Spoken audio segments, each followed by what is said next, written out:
Thanks for downloading this show from PC One. Before we get rolling, here's a word from one of the folks who helped bring you this podcast. The following program is a PodcastOne.com production. He started in a small town in Texas. Worked his ass off to become one of the most famous wrestlers of all time. We're going to take care of business tonight, and that's the bottom line. And now he's dominating the world of on-demand audio. And he's doing it for the working man. This is a damn good outlet for me to spew the bullshit off my brain. Yeah! This is the Steve Austin Show. Unleashed.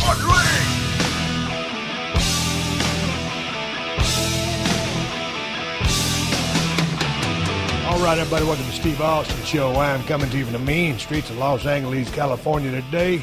I'm sitting here at Studio 316, right next to my crib. Hey, man, progress being made over there. We might be back in the house in about 3 more weeks, maybe 4. Hardwood floors going in right now, about halfway through. So, goddamn it, it's getting close. It's been a long-ass time. I ain't never going to remodel anything for the rest of my life. I'm just going to buy it like it is, leave it like it is, live in a goddamn trailer. I don't know. This remodeling is a bunch of bullshit. It's been a very interesting process, to say the least, along with being a little bit on the expensive side. It will be cool when they get it done, because it's going to be a really cool crib. But anyway, enough about all that bullshit. Today is the second part of my conversation with Wade Keller from the Pro Wrestling Torch. We're going to finish our breakdown of Wrestlemania 33, and that's going to include the Randy Orton versus Bray Wyatt match, Bill Goldberg's match against Brock Lesnar, and the Undertaker's ride off into the sunset.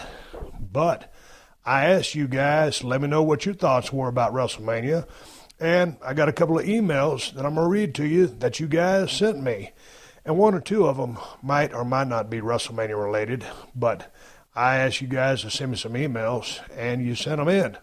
Well, here's one that's not related to wrestling. Hey, Steve, I just want you to know that not everyone is offended by Jesus H. Christ on a popsicle stick. I grew up a good Catholic boy and was even an altar boy for 10 years. As an adult, I've been working as a multimedia director for my church for 7 years, and I'm in no way offended by anything you say on your podcast. Jesus H. Christ, these pussies need to lighten the fuck up. Michael. Thanks for the email, Michael. I appreciate that. I will not mention your last name because I don't want you to get any heat over there in your parish or church or whatever they call it over there. I appreciate the fact that I'm not offending everybody under God's green earth. Here's one comes in from Victor, and this is about WrestleMania. He says, and these are his thoughts. Hi, Steve. I believe the video packages before every single Mania match is what's making Mania too long, and 2 is all caps. The fans already bought the network or paid for a ticket. WWE already has our money, so there is no need to keep reminding us. We know who's wrestling. Maybe a couple of video packages so we can buy a hot dog or take a dump, but not every damn match. A few advertisements for upcoming events, I get that. You are by far the most famous wrestler of all time. But I don't care if Stone Cold and The Rock were tag teaming with Jesus Christ himself. Us fans are so damn spent, you'd probably get scattered cheers if you were main eventing today. No offense. I've been to quite a few Manias, and I've seen what the fans say, such as, hurry this shit up, or hopefully this match is quick because I'm fucking tired. He goes on to write, if I'm a wrestler at Mania, I'd probably want my match to be in the beginning or middle so I can get the full energy from the fans. By the end, us fans are like zombies in The Walking Dead. Respect, Victor. Well, I'll tell you what, the length of the show was one of the points that Wade kept bringing up about how long the damn show is. And so that is from an actual fan who's been to several WrestleManias, and those are his opinions. I understand from a WWE standpoint that they are trying to give you everything but the kitchen sink, but sometimes in giving you everything but the kitchen sink, and they include the kitchen sink on WrestleManias, it can be quite a long ordeal. As I was talking with Wade, whether it was on last week's podcast or this one, I had heard from several fans that were in attendance. It was pretty warm. It looked like there was a pretty good breeze going on, but when you have that many bodies, and I think the attendance was right around 75,000, that many bodies so close, generating all that heat, and you ain't got no air conditioning, or like I said, it could have been breezy, but that's a long-ass time, and people were hot, tired, thirsty. So, hey, man, those are long shows, but that was an email. I appreciate that, Victor. Here's one. Hello, Steve. I'm a longtime listener from Lone Star State, Texas. My name is Kelvin Fitzpatrick, and I'm 22. My questions are, what was your favorite segment involving Kurt Angle? Were you ever approached for another GM role? And can you tell a road or backstage story? Those are my favorite. As you may hear all the time, you are my favorite Hall of Famer. I listen to you every day when I'm at work. Sincerely, Kelvin. Hey, Kelvin, I tell you what, all the segments I did with Hall of Fame inductee Kurt Angle, also Olympic gold medalist from the 1996 Olympics, were just a lot of fun. Kurt was one of those guys, if you told him something or he read something, he remembered it like he had a photographic memory. And he was very, very smart and just had great instincts and great timing.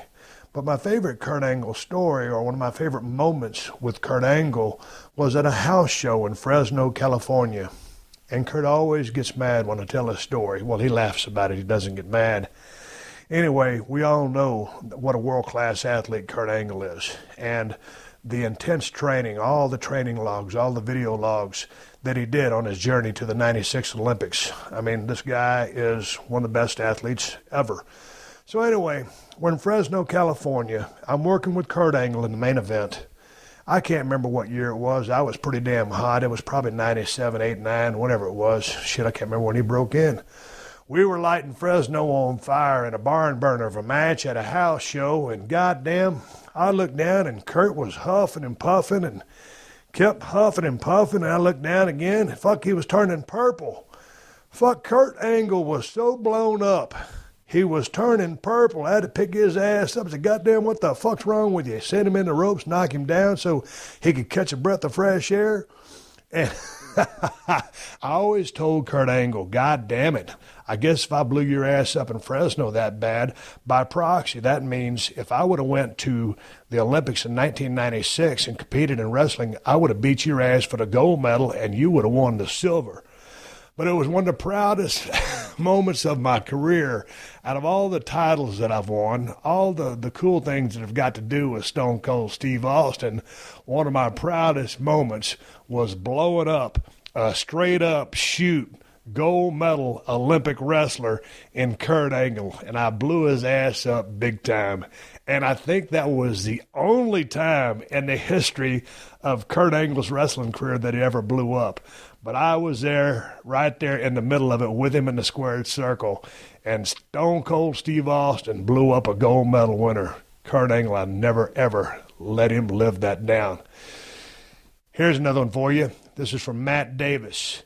Steve, love your latest episode. Just wanted to give some feedback. Love the point of the kick out on 3 as a lost art. A great example of that, if you want to give your listeners, is Hogan versus Warrior at WrestleMania 6. Interesting. I've had several emails about the kick out on 3. You got to make sure that 3 count gets in and then you kick out. I didn't go back and look at WrestleMania 6 and watch Hogan versus Warrior, but check it out if you want to see a 3 count and then a kick out to keep someone strong. Now, when I talk about the kick out on 3, I'm not saying that is warranted for every single match that everybody is in. There's a time and a place for that type of kick out. There's a time and a place for just someone to flat back and lay there for the solid 3 count. So when I say the 3 count kick out for power or to show that someone's still strong or has those fighting instincts or that fighting spirit, you don't need to do that every single match. There's special circumstances, there's certain cases which warrant that kick out. Here's an email from Corey. He says, these are emails that you guys sent me. He says, I feel like the WWE could have given The Undertaker a better last match. A legend like The Undertaker deserved a better opponent, one that could have given him a better match. I didn't care if you won or lost. I would have just liked to have seen a match that was memorable and would be up there. not necessarily better than, his matches with HBK or Triple H. The match was riddled with miscues and the lack of ability that Roman has shown through yet again. Roman Reigns is not the future, and the push he is getting is unfathomable, in my opinion, is a mistake. There are much better talent who are getting buried because of this. And that's from Corey Morrison. You know, you got to look at it like this, Corey. It wasn't about this being billed as The Undertaker's last match, because I didn't know that it was going to be his last match. It caught me totally off guard when Undertaker took off his gloves, his trench coat, and his hat and walked away. So it wasn't about putting him in there with some of the greatest talents of all time so he could have a good send-off. It was him passing the torch to a guy that's going to stick around and be around and hopefully down the road draw a lot of money for the company. And when you add to your resume a victory over the one and only Undertaker, man, what a resume builder that is. And so you can take it for what it is, or you can look at it from, the standpoint that you want to look at it, but it is what it is. It wasn't about the Undertaker having, they're just this 5-star spectacular, all bells and whistles type match. It was about the totality of the direction that the company's going in, and I thought it was very fitting. Again, I thought it was a hard-fought match. You'll hear that when we talk about it in the back of the podcast. Back and forth match. It was exactly what I expected to be, a slugfest, a brawl, and in my opinion, you can nitpick anything, but when I watch these events, I try to watch the glasses half full, and I try to watch from a fan perspective, and don't try to nitpick and critique every single thing. So you'll hear us talk about that match at the end of the podcast, but I appreciate you sending in your thoughts. Here's another one. It's a little bit lengthy, but this is from Rob Francois, and Rob says, "Hey, Steve, I listened to the first half with your WrestleMania 33 review with Wade Keller this morning, and while I usually respect Wade's opinions, Wade was far off on his take on some of the matches. I, like you, appreciate going along for the ride and suspending my disbelief. After 30 years of watching professional wrestling, this gets hard to do sometimes. That being said, I take exception with Wade complaining about Shane McMahon not being a believable threat to AJ Styles. Wade said that someone who is in a corporate or managerial position shouldn't be able to go head-to-head with one of the best wrestlers in the world. Should we remind Wade that Stone Cold Steve Austin fought Shane's father, the chairman of the WWE, Vincent Kennedy McMahon, a man in his late 50s, against the world's toughest son of a bitch? I didn't have a problem with that back then, and I sure as hell don't have a problem with it now. I thoroughly enjoyed watching Shane and AJ light it up, and I thought Shane was very believable since he's been in the ring against the best in the world many, many times and grew up in the business. To me, that's plenty enough reason to believe that Shane could be a credible threat to Styles. Wade has either been around the IWC too much or has gotten jaded in all his years of covering the sport of professional wrestling. Sit back, enjoy the ride, and don't take this crap too personally. I love the match, and I love the entire show. It's one of my favorite WrestleManias of all time. I appreciate all your years of entertaining me, and I love your podcast. Keep up the great work. Maybe it will win an award one day." Well, Rob Francois, thank you for your thoughts. I don't give a flying fuck if this podcast ever wins an award, but I appreciate your email. Wade is certainly entitled to his opinions, as I am entitled to mine, and you are yours. I tend to side with you on this as far as, again, I thought it was a badass match. I thought it was a great match to start the show. And I thought these two guys just ripped it to shreds, and it was a hard match to follow, as we're going to get into an email about that. But these guys worked their ass off. When I watch these things, I can watch, as critical as I want.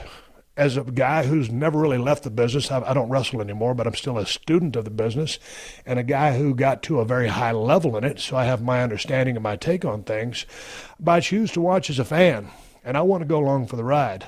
Now, the stuff that doesn't work obviously really sticks out to me and jumps off the page at me.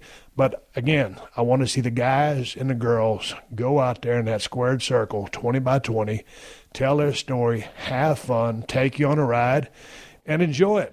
I'm a fan, so I choose to watch it like that, and then I have my opinions later. Here's another email. We've got two more before we get on to the show. from Steve Vaughn. Steve writes in, just my opinion, with all the animosity Rollins had built up towards Triple H turning on him and the way Triple H was focusing on the injured knee of Rollins, I think I would have liked to have seen Seth unleash all that pent-up frustration and hatred and use the sledgehammer to focus on Triple H's old detached quadricep injuries by evening the playing field and totally destroying his quads to help with the storyline. I think it would have made the Rollins win a lot stronger. Man, that's a great point there, Steve. He goes on to talk about the roster switch-up. I don't want to get to the roster switch-up.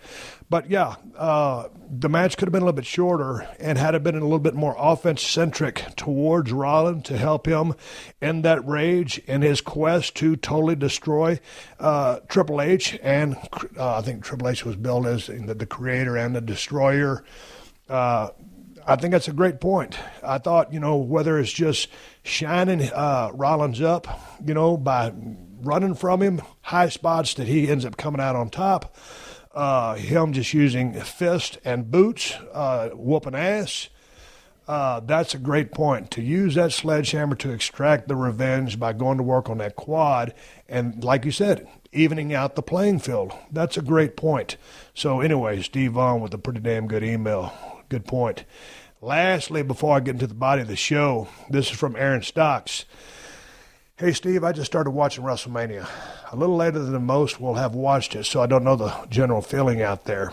Watching AJ Styles versus Shane McMahon, and these two just had an amazing match, throwing everything but the kitchen sink at each other, and it's only the first match.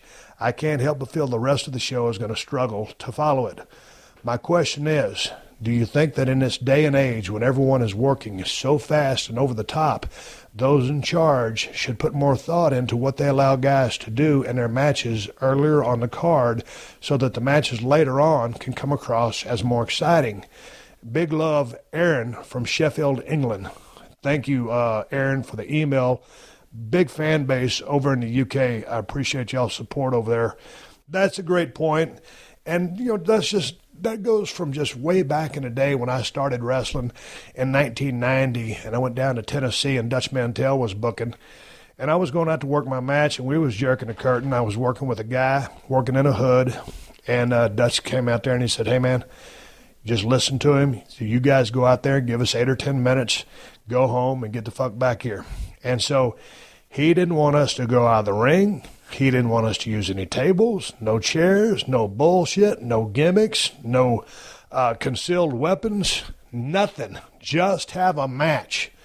And so that was the way it was way back in the day. And so you always want to build your show to a climax.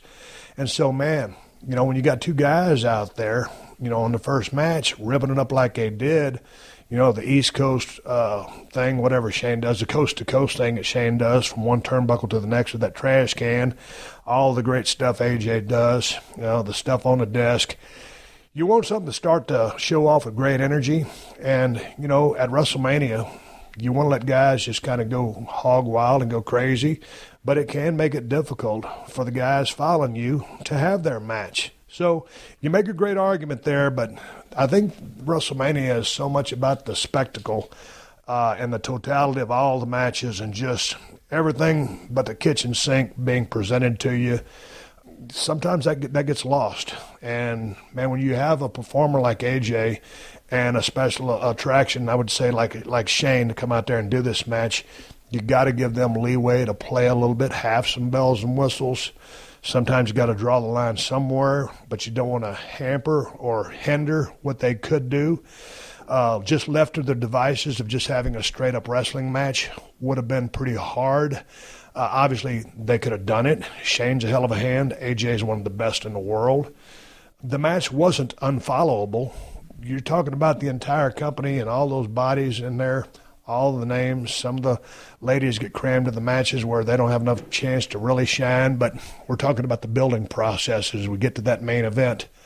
And like Vince always says, in WrestleMania, you have that last match, but he likes to look at it as there's really 2 or 3 main events, and then you have the match that ends it all, which, in my opinion, is the real main event. Make no mistake about it. Brock Lesnar versus Goldberg was huge. There were other huge matches on the card, but the main event of this WrestleMania was the Undertaker versus Roman Reigns, and Undertaker ends up, apparently, or so it seems to me, retiring. They had to follow everything that was done before them, trying to, tell their story. Lots of right hands. You're going to hear us talk about this in the match. But to your point, you always want everything to build. Sometimes that can get lost in translation when trying to give the show. Sometimes that gets lost in translation trying to give the fans everything that they came from, I think, 62 countries, from all 50 states in the United States, all the way down to Orlando to see. So anyway, hey, man, I'm going to jump back into conversation here with Wade Keller. I appreciate you guys sending in the questions, but before we get to Wade Keller and I jump into the rest of our discussion about WrestleMania 33, baseball season has officially started, and why not make a little money on America's favorite pastime by betting on games at betdsi.com. And if you use my promo code Austin25 when you register, you'll get $25 for free plus a 100% bonus on your first deposit. And you can place just about any kind of bet at BetDSI. They got money lines, run lines, alternate run lines, game totals, team totals, and prop bets on 3-game series. They also got the over-under bets, which are simply about wagering on whether or not two teams playing will reach a combined run total that goes over or under the number offered by the line setters. And you ain't got to worry about playing at BetDSI.com. They've been doing this for over 20 years, and not only have they built their reputation on payment of winnings, they're also the top-rated business on sportsbook review sites.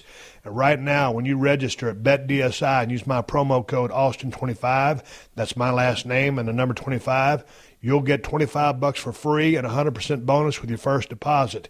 And hey, the Masters is coming up too. So all you PGA fans can make some money on one of professional golf's biggest tournaments. So get in on all this action. Register at BetDSI.com and use my promo code Austin25. That's my last name, Austin, and the number 25 to get $25 for free and a 200% bonus with your first deposit. That's BetDSI.com and use the promo code Austin25. Hey everyone, this is Sean Wheelock inviting you to check out our new MMA podcast, Sean Funky and the Baddest Man, right here on PodcastOne. Every week I'll be with welterweight titleist Ben Funky Askren and the baddest man on the planet, Joe Warren, to take you inside the sport of MMA. So join us every Wednesday for all new episodes of Sean Funky and the Baddest Man. Download and listen at PodcastOne.com, the PodcastOne app, and subscribe on iTunes. Steve Austin Unleashed. All right, Wade, let's get back into this. Randy Orton versus Bray Wyatt. You had some interesting takes before we started recording. Yeah, I mean, I think this was what people kind of feared it was, and then they added the, projector images of worms and bugs and stuff as some just weird hocus pocus thing. Whoever brought that up in the creative meeting, the answer should have been no, and you're not allowed to contribute anything more to this meeting. Not, oh, yeah, that'd be cool. Like, I think it just says something about either the confidence that they had in Bray and Randy or the mentality of what people think wrestling fans will accept. The notion that Bray Wyatt was making that happen doesn't work. He wasn't. There was somebody in a truck hitting buttons.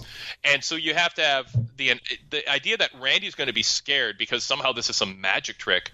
It's not. It's the same thing as the fire, from the torch lighting up the ramp. It's something that's done in production. So it made the whole thing just seem corny. And I mean, yes, there's probably some 8-year-olds who are talking about it in third grade today. But beyond that, I think that it doesn't belong. It's not. It just didn't help the match, and maybe it distracted from the fact that Bray and Randy are just kind of B- players these days. I keep waiting for, and I understand Randy's got his beat up, and he doesn't want to get hurt, and he's over to a certain degree, and you kind of know what you're going to get with Randy, and he's, to coin, the old derisive comment that the Authority made about Daniel Bryan being a B+ player. I mean, Randy's kind of a B- guy. You're not going to get a bad match from him, but you're not going to have an adrenaline rush of a match with him. But I kind of understand with Randy why. I don't get with Bray. I keep waiting for him to have that match where he just seems like he's in the top class. And I think it's in him, but he just keeps coming up short in that regard. Every feud that he's had with a bigger name and a bigger guy or a contemporary of his who's in their physical prime, it just seems to be a notch or two below what you would hope athletically. And this is kind of what I expected, minus, and then you add worms and bugs to it. And it didn't help that this was one of the worst storylines I can remember in years. I mean, even on the pre-show, poor Booker and Lawler and Michaels and Renee are trying to talk about this feud, and none of it made any sense. Randy infiltrated Bray for all these months to try to do something to get ahead, and then a week later, Bray goes, "You didn't do anything. I'm stronger than ever." Like, what? So now the heel took everything away in terms of selling what Randy did. So the whole thing was a mess, and it deserved to be in the third match on the show. And Jericho and Owen should have been here. Unfortunately, because the title's on the line, I have mixed feelings because I don't think the world title should be that early in a show. But yeah, I mean, this was a downer, and I'm as disappointed as I expected to be, I guess, in this match, and I wasn't crazy about it to begin with. Man, I'm so such a fan of Bray Wyatt's potential. Yeah, he has great promo ability. He has a great character, but that character, in my opinion, and what do I know? This is just my opinion, and you and I are talking. Probably no one will listen to this show. I think he laughs too much. I just don't see what there is to laugh about so much. When I look, Jesus Christ, the gimmick that Dan Spivey played. What was that again? That guy's name? Waylon Mercy. God, yeah. He came off as kind of scary, and he'd laugh a little bit, but it was that kind of different laugh. And then you look at Jake the Snake Robert, probably very influential on Bray Wyatt. Jake, holy smokes, you talk about dark, you talk about twisted, you talk about serious, you talk about scary. I think Bray Wyatt has the potential to be much more effective than he is. I think he's very talented. I think he's very smart, but he needs to twist things around a little bit. And the laugh thing, it's just, to me, it's not getting any heat. The upside down thing in the corner, someone says something, he starts smiling and laughing. He's a god. He's an eater of worlds, and it doesn't add up to heat for me, or the fact that I take the guy in a serious fashion, and he's got a lot of talent. I just think he needs to be coached a little bit in a different direction. Does that make sense to you? Oh, totally. It 100% makes sense. It's trite. It's community theater. It's I have this character, and I'm just gonna pull the string, and then this laugh comes out. I pull the string, and now I tip upside down in a crab walk, and it doesn't feel authentic. And then I have all these social media pictures, because he's not protective of his character at all. And I have these social media pictures of him being all funny with Renee and Stephanie in an Instagram picture that got out there. Him sitting at a Denny's with his family, out of character, smiling. It's like, protect your character. The fact that he doesn't, I think, bleeds through into the just kind of community theater, I'm just here to put on a show and collect my paycheck thing. And I would think, as a multi-generation guy, there'd be something more there. When you're talking about who he reminds you of, yes, there's Jake and there's Waylon Mercy. What I think he needs an injection of is some Mad Dog Vachon. Somebody where there's a little bit of a viciousness, a little bit more, I'm going to scratch your back and remove a body part. And I just don't – maybe he thinks that's not appropriate for corporate WWE, but – I want a little more viciousness from him, and I think fans should fear him a little bit more in terms of physically what he's willing to do in the ring, and not just he's going to be kind of this kooky, psychological cult leader guy, even though WWE won't say cult leader or compound, because that doesn't fit with what they're doing. So, yeah, I mean, a little more Mad Dog Vachon. I love the Mad Dog Vachon reference, and when I talk about laughing too much, when you think, okay, man, that reminds me. It doesn't remind me of, but it brings to thought Doink the Clown when Matt Bourne played him. That kind of laugh was scary, and that guy's Matt Bourne. Jesus Christ, he scared the crap out of kids. Yep. And he was a great worker as well. But that, god dang, whether he was ribbed or whatever when he got that role, or I can't remember. I was talking to Bull Dempsey, and he gave me the 411 on that. But I mean, he turned it into a real badass gimmick. And so, yeah, you can laugh, you can do all kinds of things, but just in the tone, the authenticity of it. And I'm not going to get into the social media aspect. If he wants to take pictures with his family, I'm accepting of that. But we'll just dial it down to the squared circle and work within the structure of the WWE. And along with not so much authenticity, it's that one speed working. It's the crossbody with the head, and there's not commas or periods in his work. It's always run the ropes full speed and a crash, run the ropes full speed and a crash, and pick a body part, torture somebody. As sadistic as you are with those worms crawling everywhere, the crickets or whatever the animals are, scrap that, but torture somebody. I mean, pick a body part, destroy them, and then make your focus inflicting pain, and rather than be worried about laughing. And so anyway, to go back to the match, let me digress. I thought that the crowd just really wasn't there for these guys. Both guys worked hard. The effort was there, but just the result wasn't that great. And Randy wins the title. He's the WWE champion. But where do they go from here? I have no idea. No, I don't either. I mean, Randy, I just don't think anybody's excited. I think people see Randy as a star. I don't think they see Randy as a guy who's going to light up any show. And this is a business that's about promos, and it's a business about giving people that adrenaline rush payoff in the ring.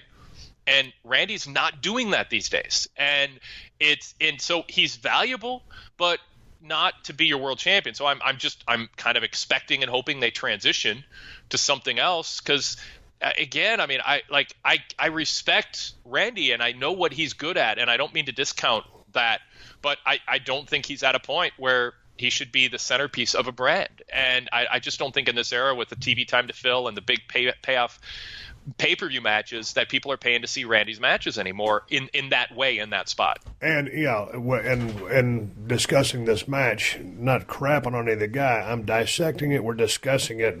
Randy Orton has all the talent in the world. Can he do it? Absolutely he can. The mustard, the relish, the salt and pepper on his work has gotten dissipated into this smooth flow of exchanges, and that killer instinct is kind of gone. I mean, he can go like crazy. And one time I saw him, and he had kind of really let himself go in a promo, and I said, God dang, I said, did you feel that? And he said, yeah. I said, keep doing that. And so he had lit the people up. He just redlined them. And so he got away from that red line, and he's not redlining them anymore. And it's something that was hit or miss, in him from the beginning, but he can do it. He has all the talent in the world. It'd be nice to see him rekindle that. Let's move on. But before we do, listen up, people, because this is some news you don't want to miss. The next crate in Loot Crate's WWE Slam Crate series has been announced, and you ain't going to want to miss this one. It's Masters of the Mic, and it pays tribute to all the WWE superstars who don't just hit hard, but who also talk hard too. And this crate is loaded with some great exclusive items celebrating some of the best smack talk Skywalkers in WWE history.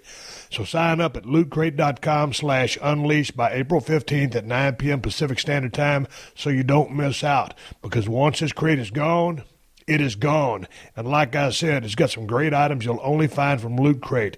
It's got an authentic t-shirt and other exclusive items featuring some of your favorite superstars. And it's got the very first figure in Loot Crate's brand new Attitude Era series. And guess who they gave that honor to? Good old Stone Cold Steve Austin. Oh, hell yeah. And Stone Cold kicks off the new Attitude Era series figure line for Loot Crate's WWE Slam Crate series. But you got to sign up for the crate to get in on this. So sign up now at lootcrate.com/unleashed and do it by April 15th at 9 p.m. PST so you don't miss out. And remember to use my promo code UNLEASHED to save $3 off your Masters of the Mic Slam Crate now. That's lootcrate.com/unleashed and use the promo code UNLEASHED to save $3 off your crate. But do it by April 15th at 9 p.m. Pacific Standard Time, because once this crate is gone, it's gone. Do it now, and that's the bottom line, because Stone Cold said so. Steve Austin, Unleashed. Let's move on. Brock Lesnar versus Bill Goldberg. I'm not going to sway you because I want you to go first on this, and then I'll jump in. It was I said it for AJ and Shane. This was the best case scenario for this match. Neither guy was asked to do anything that they wouldn't be able to do and do well, and that the fans weren't hoping and waiting to see. The Suplex City, the crowd exploded for it. They ate it up. If you were a Goldberg fan, you got to see him do his spots. It was designed to please a Goldberg fan. It was designed to please the Lesnar fans. It was designed to please the fans who wanted a spectacle, and they didn't get it at Survivor Series, but they got the shocking finish that in and of itself made up for the fact that there wasn't a match, because, my God, who saw that coming? My God, Brock lost. The guy who ended the streak just lost in one move, or two moves, whatever it was. So this was the match everybody's been waiting for. It didn't even hit the 5-minute mark, and it shouldn't have, but I'm glad it hit the 4-minute mark. And the guy who's going to be around and needed to go over strong won.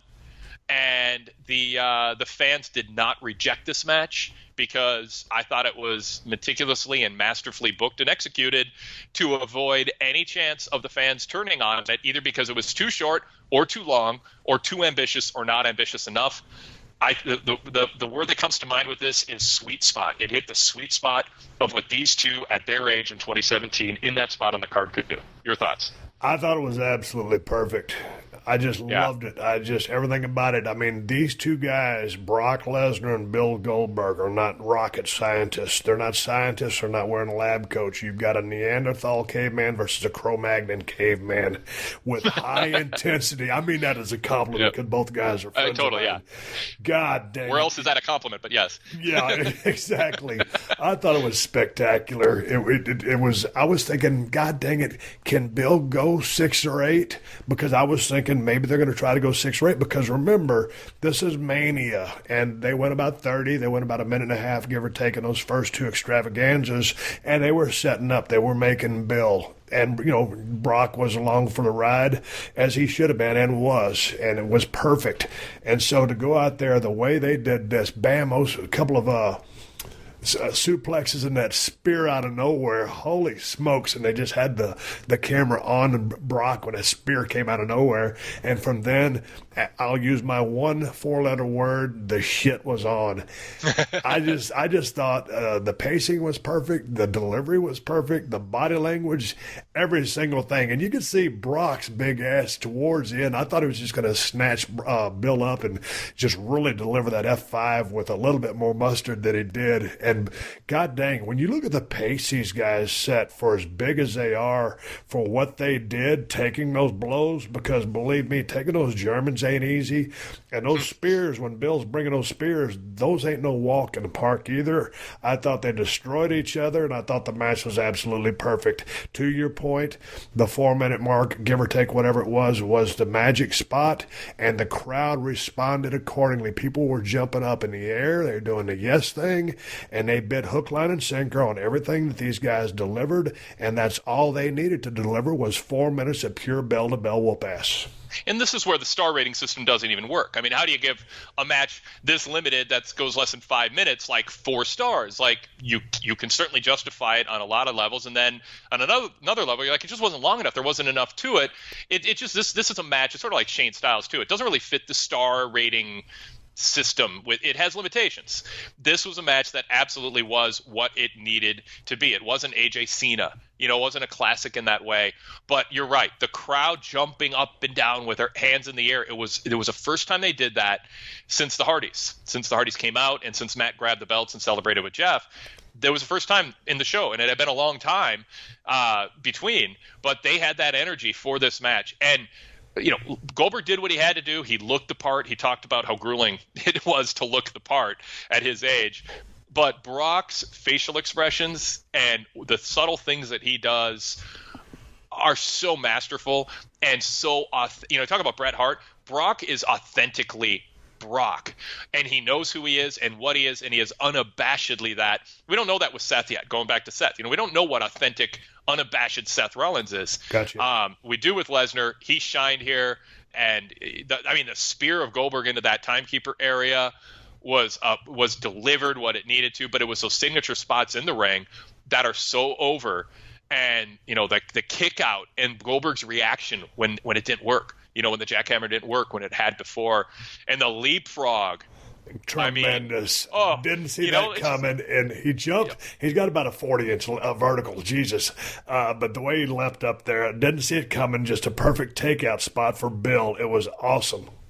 It was, yep. That's the thing. There was more in 4 minutes, 45 seconds to get excited about, or as much as there was in Seth Hunter in 26 minutes. And I think that's the point we're making with Seth Hunter is Seth Hunter, we could be talking the same way and the crowd would have reacted the same way if they just had cut down the match. And that's why I say this hit the sweet spot. And that's sometimes, Steve, you've been in so many of those situations where, you got to make how do you tell the story in how long, where are we on the card, what's the crowd, where are we in the feud, all of that. And sometimes you hit that sweet spot and everything comes together, and they did that here.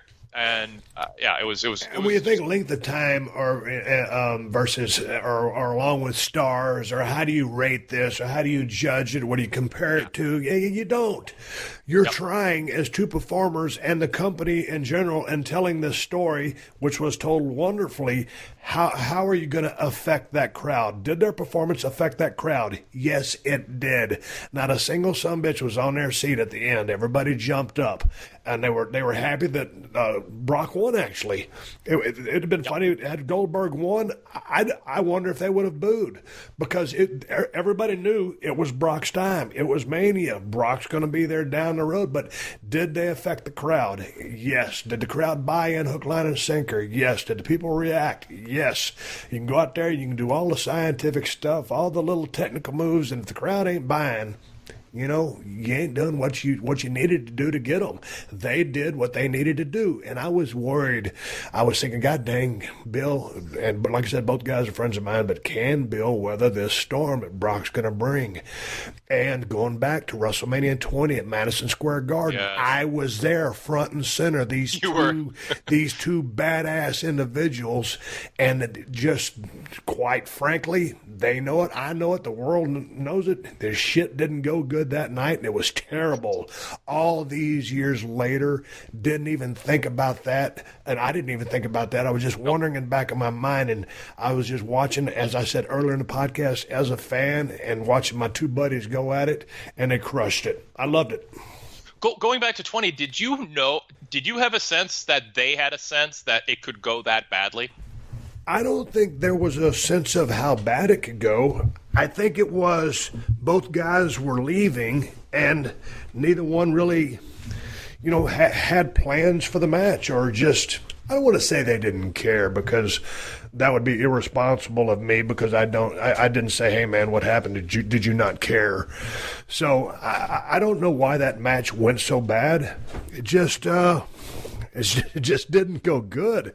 It just, how did you describe that match? It was a time when the crowd knew more than I think the promoters knew a crowd would know. It was the beginning. That both guys were leaving. Yeah, and I think it was the beginning of having to book legitimately for the internet, for knowledge being out there that promoters were used to fans not knowing going in. And I think that played into it. I think you played a part because they liked you better than the other two guys. And it was it was like that perfect imperfect storm where it just everything that could go wrong did. They saw two guys who they didn't think had their heart in the business. And when you're going to WrestleMania, your heart's in the business, and you want to sense that the people you're paying to see love it and eat, sleep, and breathe it. And they will sense that and appreciate it. And I think they sensed that was not the case for the two people who were wrestling, and And so, yeah, it was a perfect storm in that way of a crowd rejecting a match. And it is really, really nice that all these years later, these guys hit a grand slam in that 4 minutes, satisfied the crowd, and they damn sure satisfied me. I hope they're both happy with the crowd, happy with the match, because I thought it was exactly what it needed to be. Let's move on. Go ahead. One thing I want to give credit to the directing at the beginning of the match. When Lesnar hit the 3 Germans, and then that camera shows Lesnar celebrating, like, ha, ha, ha, now I've got Goldberg figured out. It was like this chill. If you're a Lesnar fan, you had chills. And they didn't show Goldberg getting up and flying through the air to spear Lesnar. All you saw was Lesnar getting speared. Like, there was no warning, and it was perfectly shot. And I just want to give credit to that, because it wouldn't have been the same thing. The audience in person saw it coming. But on TV, all you saw is a cocky Lesnar, boom, getting hit out of nowhere. I thought that was like really smart, and I'm 99% sure it was intentional. I didn't elaborate on that probably accurately enough, but I did refer to that spot because, he just entered frame, and there was Brock, and it was just it was just an arrow of this gigantic arrow flying through space, and bam, he goes down.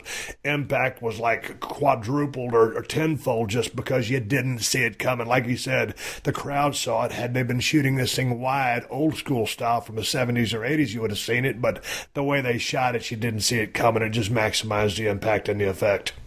And Lesnar's facial expressions and body language. I mean, I just can't say enough about him. I mean, the glee, and I mean, it was just the equivalent of celebrating before you cross the end zone, and then the look on his face when Goldberg blindsided him, it was like, holy shit, oh my god! It was just like, it was great. Yeah, I loved it. So hey, so we got the next match. We have Naomi, Alexa Bliss, Becky Lynch, Mickie James, Carmella, and Natalya. Holy smokes, these ladies were put in a real tough position because you have 6 ladies out there, 6 women out there in a championship match going right before the main, right after a blockbuster in the Brock versus Goldberg thing, and you're setting up for the main event. Naomi ends up defeating Alexa Bliss with that submission hold. I thought the hold was very unique. A little bit of discombobulation as this thing got started, and they settled into a real fast-paced match because of the time or lack of time that they were given. I thought, given what I saw, these damn ladies worked their asses off and gave maximum effort. It's really hard to say much more than that about it because it was really a series of events happening, and then the finish happened. So there's not a whole lot I can elaborate on, but just because short on time, 6 bodies, 1 belt, that's a tough thing to pull off, and I would say that they pulled it off about as well as they could. I agree. I mean, they were in a tough spot. Nobody wanted them to go longer than 5-6 minutes, and there's 6 of them. So you can't go 3 minutes because then some people aren't even going to get anything in.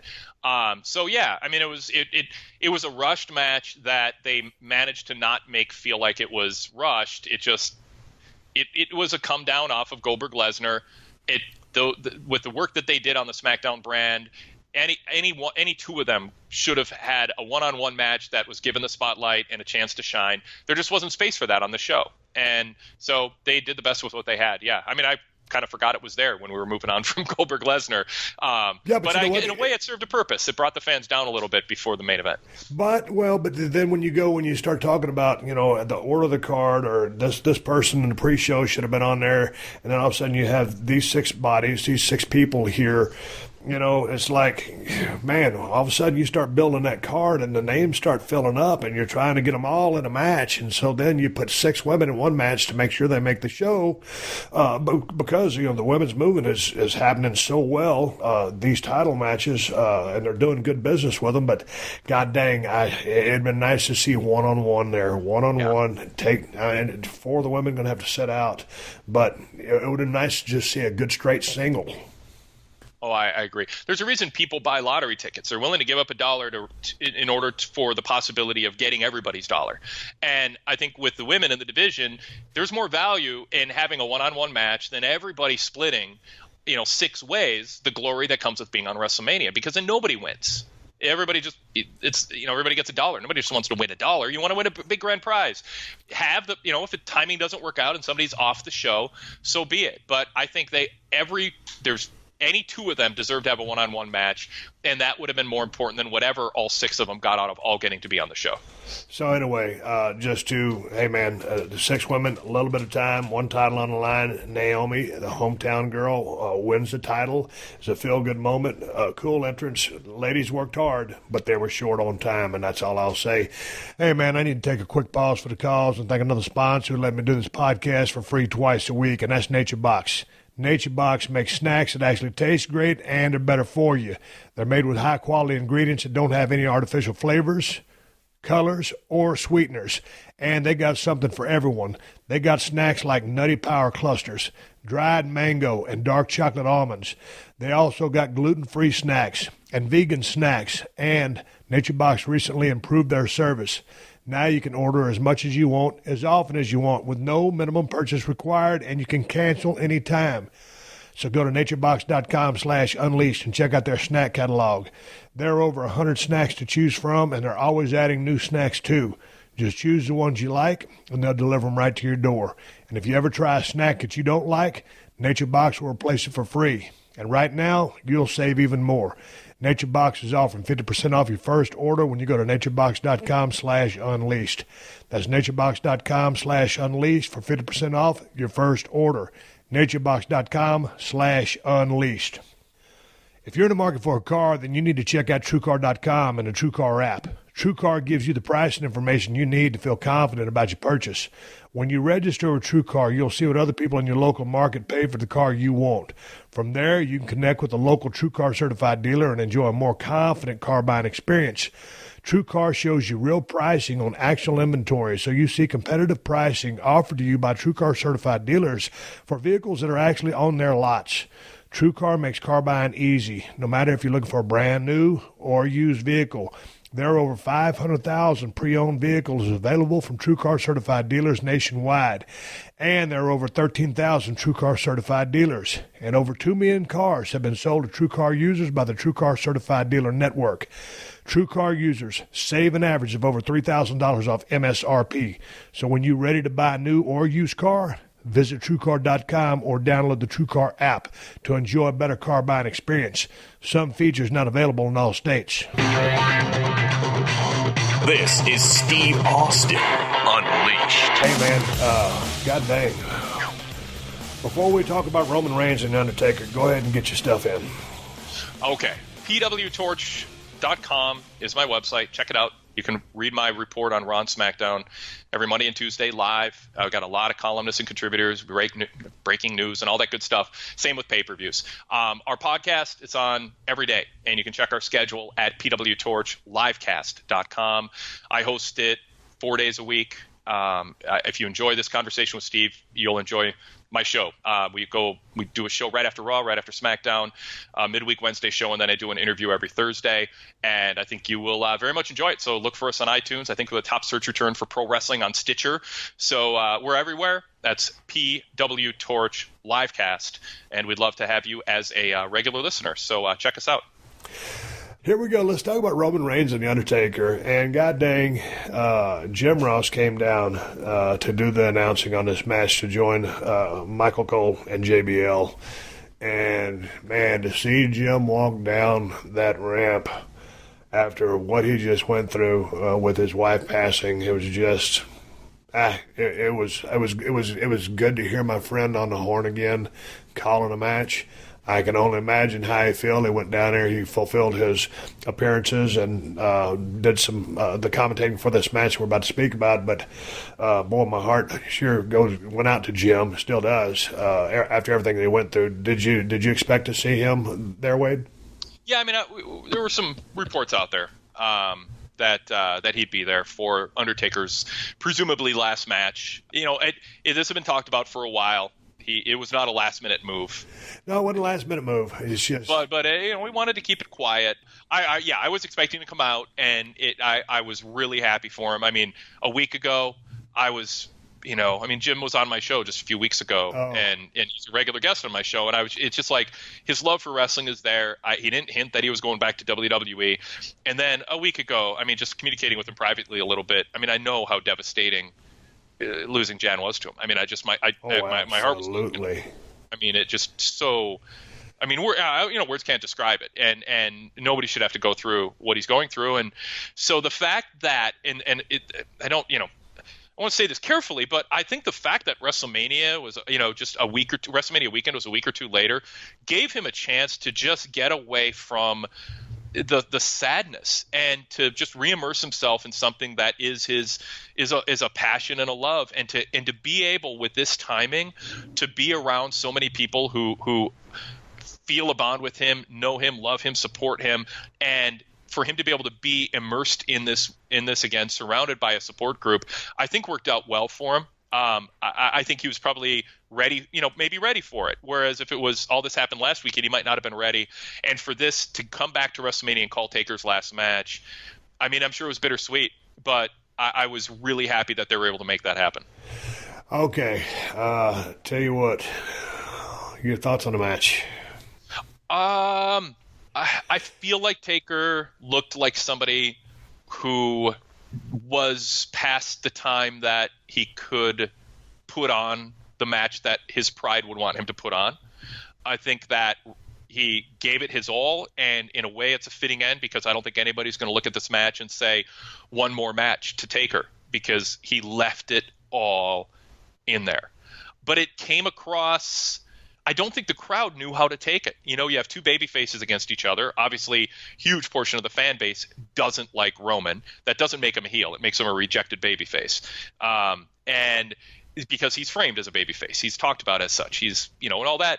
But they wanted to see Undertaker win, but Roman was the more physically dominant guy who clearly was carrying the match. I just was I don't think we want to get to a point watching a guy wrestle who we love and appreciate what he's done for something that we love watching, and be worried for him. And I sort of just felt like it had reached that point. So I think watching it back, there's some good moments, and then there's some moments that were a little uncomfortable to watch.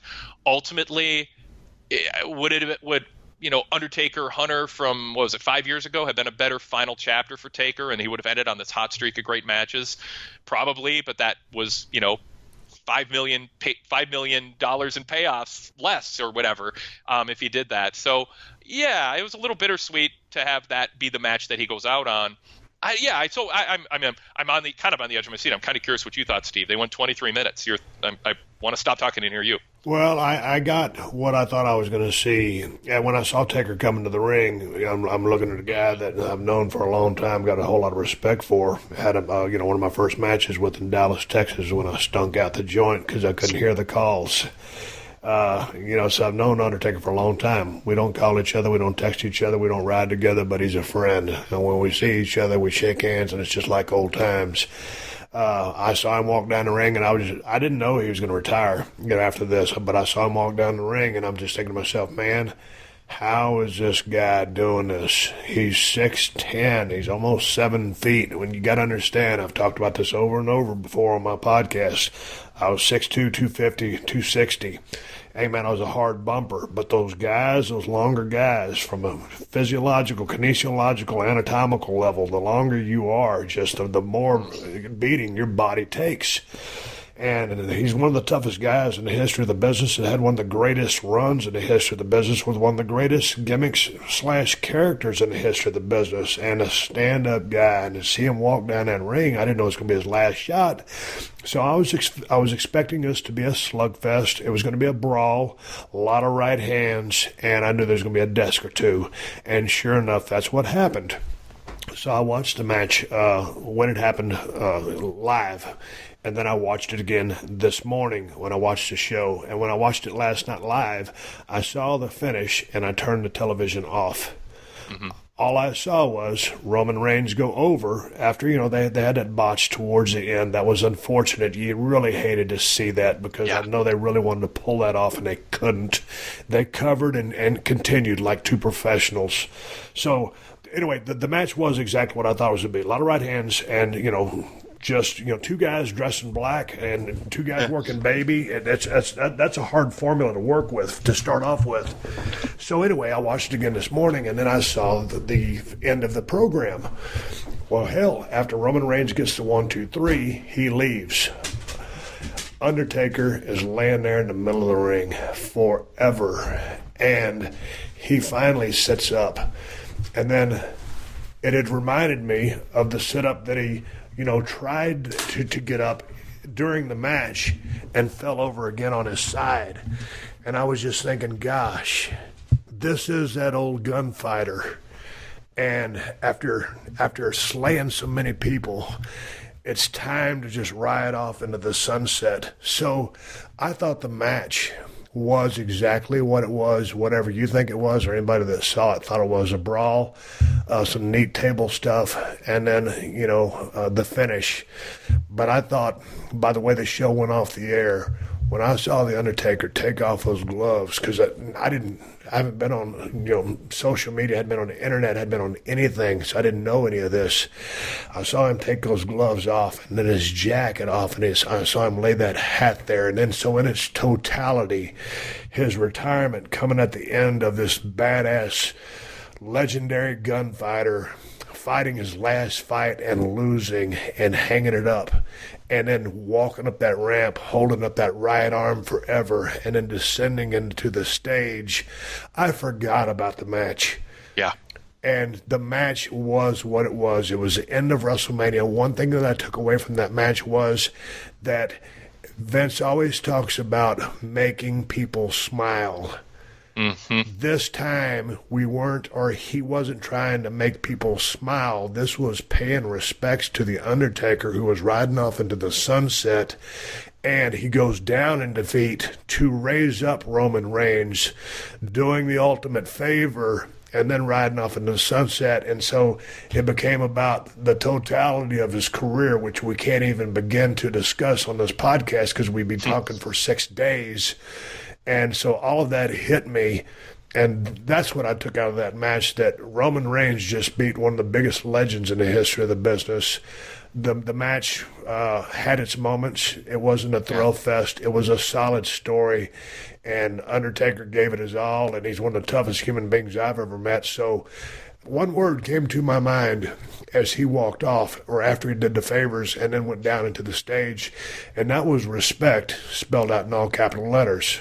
Yeah. And that's pretty much it. I mean, it'll be interesting to see what they did yesterday as we speak on Monday Night Raw to signal the end of his career. Will he come out? I mean, because to me, Wade, tell me your take on this. When he took off the gloves, the coat, the hat, and laid it down, he walked away from that Undertaker gimmick. So if we see him ever appear again, will it maybe commentary at an autograph session or any kind of WWE function, will he don the Undertaker stuff again and go back into character, or has he completely, that was it, that was the last ride, no pun intended, and so their lies or their died or there was given up or relinquished the Undertaker gimmick from now on, and now he will be Mark Calloway. Or you know what I'm saying? Totally. Yeah. I mean, I hadn't. Did he lay that gimmick to rest permanently? I don't want to see him wrestle again. I think he's done wrestling. But did he retire the gimmick? I hadn't thought about that. I don't know. I think that if he did, I respect the hell out of that decision and the symbolism and the way that he went about it. And I think that would be totally appropriate. That means it's the guy Mark Calloway from now on, who, if he does an autograph session or he's at the Hall of Fame, and the symbolism is that was the end, and he's never going to play that part again. And I like that a lot. I also can't rule out that he just wanted to send a real direct message to the fans. This is the end of the career of The Undertaker. So I'm not sure. I mean, I like your scenario better, and I kind of hope that's the case. And I don't think he'll ever be in a position where he'll feel he needs to be Undertaker again. So yeah, that's a fitting ending. what did you think of Roman Reigns' body language in the story that they were trying to tell? Because it seemed like he was trying to say, it was a little Michaels Flair-esque in, I don't want to keep doing this, but you keep getting up. And I think the story of the match was, Reigns recognizing, I'm going to win. It's just a matter of when, and I'm not taking great joy in the accomplishment.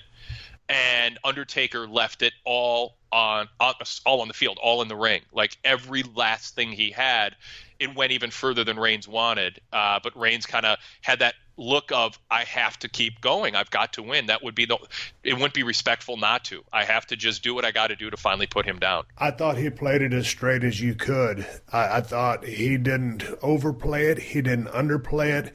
He played it just the way he felt it. And the way I watched him do it was seemingly perfect. Yeah. According to how everything went down. I don't think you could yuck it up, ham it up, gloat about it. Right. Who knows what they're going to do with him? Will he remain a baby? Will they turn him heel? This was about getting a win. He got the win. The Undertaker retired. So now we see, in the coming weeks, months, or whenever, what they decide to do ultimately is direction with Roman Reigns. But as far as playing the moment in this match, I thought it played it right down the middle and did an outstanding job. Hey, the one little botch. I mean, Undertaker's such a big, long, heavy guy. I mean, and at the time of the match when they did that after several big bumps, the fatigue factor and everything else, that was a hard spot to watch. But as far as Roman Reigns did, he did his part. He did outstanding, as did Undertaker, He did the best damn job he could. I'll tell you what, he's tougher than I am, and I give him all the credit in the world. So I just come away from it with, at the end of the day, Roman Reigns got a hell of a win over one of the biggest names in the history of the business, and I know he'll, from a shoot level and from a personal level, or from a professional and a personal level, will respect that. And I'm glad that they made the match about Undertaker ultimately and not Roman Reigns. What Roman does on Raw for the next few weeks to establish how this win and what it meant to be the last opponent, presumably, and I think safe to say, for Undertaker, is a story. But I wouldn't have wanted the match to be Undertaker's last match is a way to try to get Roman over as a heel or anything like that.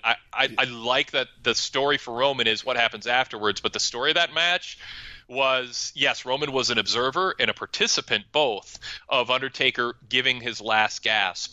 And it's something that I know Vince really wanted Roman to be part of because Roman's a big part of WWE's future. John Cena may not be. Certainly at a full-time level for 10 more years. He sees a lot of money in Roman, Cena not. So I get that. But I think it was really smart to make that the final 3-4 minutes and really the whole match more about Undertaker than Reigns, and that was even reflected in the commentary. And in wrapping up the podcast, I think you said there were a lot of thumbs up, but you said there was almost as many thumbs downs. I'd heard on my Twitter account that some people mentioned that they didn't really care for WrestleMania. I did. And some of the guys, missed on their matches. Some of the storylines didn't quite work. The crowd didn't buy into some of the moments. It's very, very hard to work in an outdoor stadium because the sound can get, just lost in the sky, and you can't really hear it. So sometimes they're a little bit deceiving. But watching the match, if I had the volume turned down, there's a couple of guys that missed. But in the totality of the show, and then watching the Undertaker retire after a very hard-fought battle, if it was basic but a hard-fought battle, the emotion for me, and just the visual and the spectacle of him retiring, I thought it was. I really enjoyed WrestleMania because there were a lot of great moments. There was a lot of great matches. And the Hall of Fame inductees, that was a great class of Hall of Fame inductees. Congrats to all them. But I gave it a thumbs up. I really enjoyed it. I was looking back as they have these build-ups of the greatest WrestleManias of all time, and I know 17 was one of the top ones. But you can't always. It's just like a match. You put a card together, sometimes you have that night of just, everything working gangbusters. Sometimes you go out there, you have the greatest match you ever had, and then sometimes you just go out there and totally crap the bed. So I thought and looking back at the match, looking back at the whole entire thing, very, very long. It could have been a little bit shorter, but I really enjoyed the event. I really thought it was a really, really good WrestleMania for me, myself, and what I got out of it. And I give it a thumbs up. I mean, we've got like 3,000 some votes in a quick poll I put up last night. 53% thumbs up, which isn't greatest of all time by any means, but it's it's encouraging in the sense that, hey, I mean, it's thumbs up, more than half. 34% thumbs in the middle, only 13% thumbs down. So that to me is that's kind of how I am. I'm like, there's some aspects of it that pulled me down from a strong thumbs up, and the length of the show was one of them. I mean, that was a long time, 6.5 hours. I mean, for that many, like, to watch it in two chunks, I think I would have liked both halves better than the whole. I think they need to do something about it. They have this flexibility now with the network without the 3-4 hour window for pay-per-view, and they're pushing it. And I think for the sake of the wrestlers, it's more respectful of the wrestlers who are going to be on the show to give them a fresh audience that will give them a chance and not be exhausted and fatigued than it is disrespectful to keep some people off the show. I think it's more respectful. Keep people off the show and let the people who are on the show have a fresh crowd for 3.5 hours, then throw everybody on the show, but go 6+ hours. Well, and I hope they adjust that. Man, I tell you, I cherry-picked a few matches, as I said before I went to sleep, and so then to come back and watch the whole event the next day, and I even skipped, the kind of the opening ceremony, so to speak, and got straight into the wrestling because we were jammed on time, and I have some other business that I had to take care of, so I was jammed up on time. And then to watch this entire pay-per-view, obviously you always want to give people their money's worth, to travel all from around the world because it's a global event. It's a big event. It's a huge event, and it changes the economy wherever they're at. That's how many, $100 million plus generated. But it was to watch in one dose in one sitting, just watching in the best seat in the house, which is my lazy boy chair that I'm sitting in. There's a couple of bathroom breaks in there. There's cooking some chicken breast. I mean, it takes a while to watch one of these events because of the length that they are. So, it's like there's I guess there's pros and cons to everything, but I need to find a sweet spot, I guess. But the WrestleMania show, it's the biggest show of the year, so man, they're just trying to hit you with everything, including the kitchen sink. So on one hand, I can understand it and respect it. On the other hand, sometimes you get the bad side of that comes with it, and that's the time. And sometimes that audience tires out on you in those outdoor arenas. It just looked like the wind was really gusty, or unless they had fans blowing on them, Wade. But I heard from some of the people there that they got pretty tired because it was a little bit warm. Yeah. Oh no, it was in the, I think, high 70s at the starter, and then dropped down a bit from there. But the heat was an issue. Once the sun set, it was better. And you could have those bodies packed in there next to each other.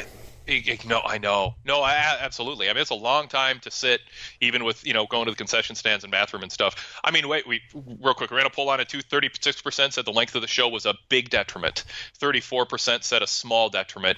24% said it's fine, and 6% said it's a positive. So, I mean, a pretty strong indication that the length at that level the last 2 years, no matter how good the matches are, it's still too much. So I just, for the sake of those who are on the show, give them a fresh crowd. It's just not fair to the wrestlers. I mean, yes, you can have a Goldberg Lesnar moment, but I just think if this keeps up, there's going to be some more negatives and positives to the length. On a parting note, I would like to say congratulations to the WWE on a hellacious, the WrestleMania is the culmination of the year. And congrats to all the guys and girls that participated, the refs, and everybody that went. Hope your journeys were safe. I'm talking with Wade Keller, the Pro Wrestling Torch. Been covering this business for a long-ass time. Wade, it is always a pleasure talking with you. Let's do it again sometime. Absolutely, Steve. Thanks a lot. Okay, need to thank one last sponsor of the Unleashed show, and that's Casper Mattress. Get $50 towards any mattress purchase by going to CasperTrial.com/Austin and using the promo code 50SLEEP. You spend over a third of your life in bed, so why not make sure it's the most comfortable mattress you can buy without breaking your bank? That's what Casper can do for you, and it's completely risk-free. Casper offers free delivery and returns. You sleep on the mattress for 100 nights for free, and if you don't love it, Casper will come pick it up at no cost to you. It's that easy. So go to CasperTrial.com/Austin and use the promo code 50SLEEP to get $50 off the purchase of any mattress. That's CasperTrial.com/Austin. Terms and conditions apply. Steve Austin, Unleashed. All right, everybody, give me the go-home cue. So I'm going to wrap up this podcast and ride off in the sunset. Before I do, I want to thank Wade Keller from Pro Wrestling Torch for joining me. It's always good talking to Wade about the business of pro wrestling, the Tuesday and the Thursday show this week. And I want to thank everybody for sending in your emails to questions@steveaustinshow.com. I really appreciate the feedback and appreciate the questions. Please keep those emails coming, whether you just got something to say, want me to answer a question, or want to complain about something or give me something to talk about. I appreciate the responses and I appreciate the emails. Gives me stuff to talk about, and you take a load off my shoulders when you send those emails in. I read every email that gets sent here to questions@steveaustinshow.com. Hey, man, let me give you guys something to watch before I ride off in the sunset. I was watching the NXT TakeOver pay-per-view right before WrestleMania. I didn't get a chance to watch the whole event.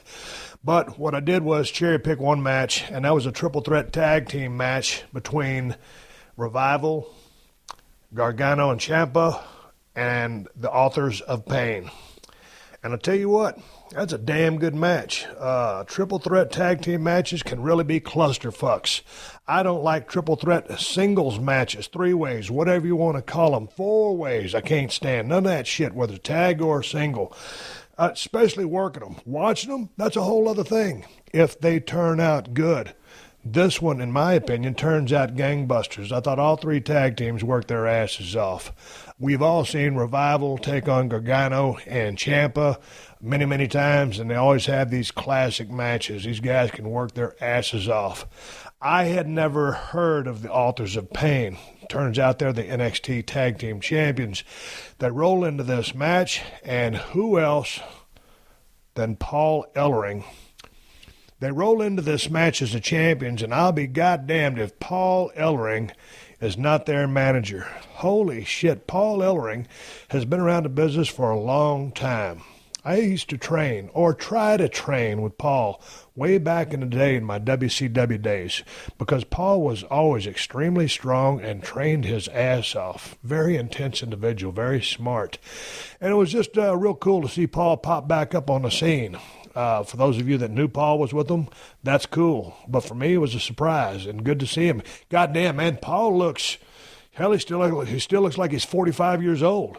So anyway, they rolled into this arena, and I thought they just tore the house down with a damn good match. You can see the magic of the Revival kind of holding this thing together. Gargano and Ciampa also doing a great job of holding this thing together. And then the Authors of Pain, you know, probably the greenest, well, they are the greenest tag team in this endeavor, but they held their own. And I thought that they put them in a position to always make them look good. These guys are big, physical. The match made sense to me. A lot of good shit going on. So check that match out. And if you dig it, or if you don't dig it, send me an email and tell me why you did or you didn't. And that's my match for you guys to watch. I'll get in there and watch the entire pay-per-view ASAP. I've been meaning to watch that. Maybe I'll watch it this evening when I ain't got nothing to do and football ain't on TV. So I'll probably watch the whole pay-per-view. If I do, maybe I'll report on a couple more matches that go down on there. Amen. ProWrestlingTees.com/Steve Austin has all the shirts I wore filming the last season of Broken Skull Challenge. And I want to thank everybody over in the UK, all those different countries over there that have been digging Broken Skull Challenge on Dave TV, man. I appreciate the support of the show.